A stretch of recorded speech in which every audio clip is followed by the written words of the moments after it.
Bapak Ibu saudara-saudari, jumpa lagi hari ini Kamis 4 Mei 2023 di dalam genggaman kasih Tuhan, dan tentunya kita tetap disertai dan dilindungi Tuhan dalam berbagai aktivitas kita. Dan mari kita mempersiapkan hati dan pikiran kita untuk disapa oleh firman Tuhan. Kasih karunia dan damai sejahtera dari Allah Bapa dan dari anaknya Tuhan Yesus Kristus kiranya menyertai hati dan pikiranmu. Amin. Firman Tuhan hari ini menyapa kita tertulis dalam Markus 5 ayat 28. Dikatakan demikian.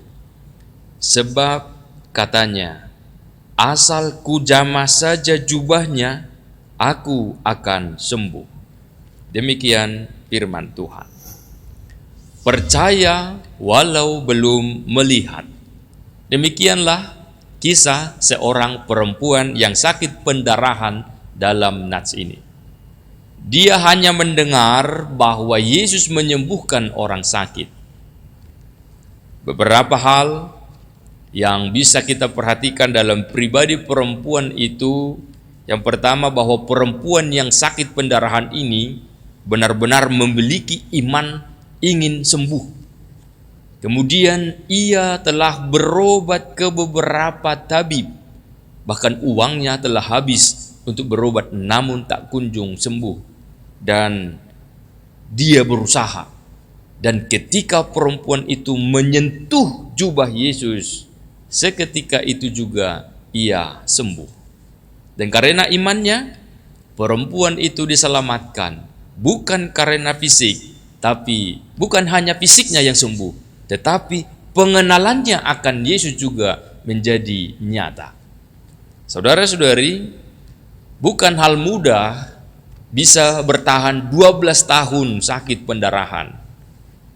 Bahkan penderitaannya bukan hanya itu, karena dampaknya juga banyak. Karena sakit, dia dianggap najis dan tak layak bergabung dalam lingkungan sosial, maka dia diasingkan. Kemudian dia pun menjadi miskin karena kehabisan dana untuk biaya berobat, dan bahkan tidak ada yang memperhatikan atau peduli kepadanya.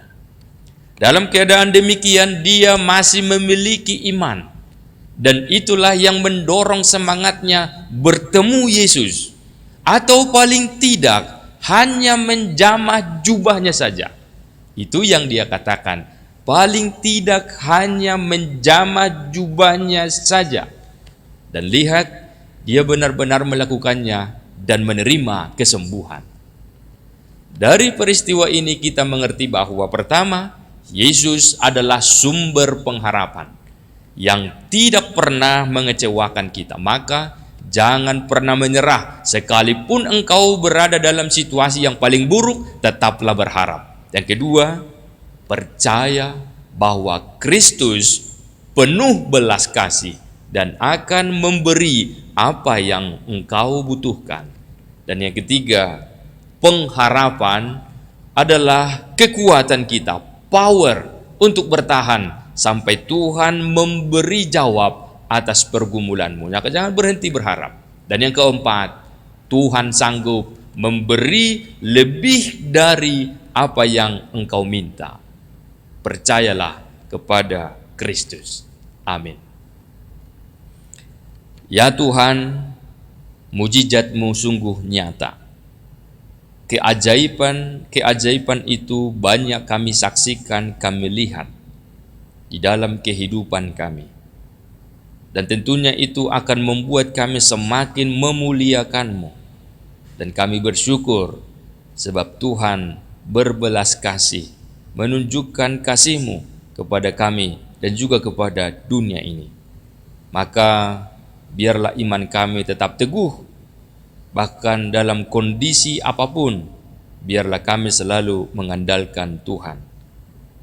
Banyak cara Tuhan untuk memberikan kepada kami kebutuhan, kesembuhan, dan apa yang kami inginkan.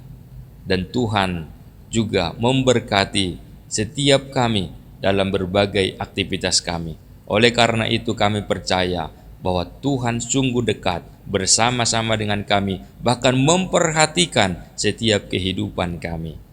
Maka kami akan semakin yakin akan kebaikan-Mu, dan itulah yang akan membuat kami tidak henti-hentinya memuji dan memuliakan Tuhan. Sertai kami hari ini dalam berbagai aktivitas yang akan kami lakukan, dan biarlah kami bersemangat melakukan pekerjaan kami hingga kami beroleh buah sebagai berkat yang indah, anugerah yang dari Tuhan. Dimuliakanlah nama-Mu dalam nama Yesus. Amin. Anugerah Tuhan kita Yesus Kristus dan kasih setia Allah Bapa dan persekutuan Roh Kudus menyertai-mu sekalian. Amin.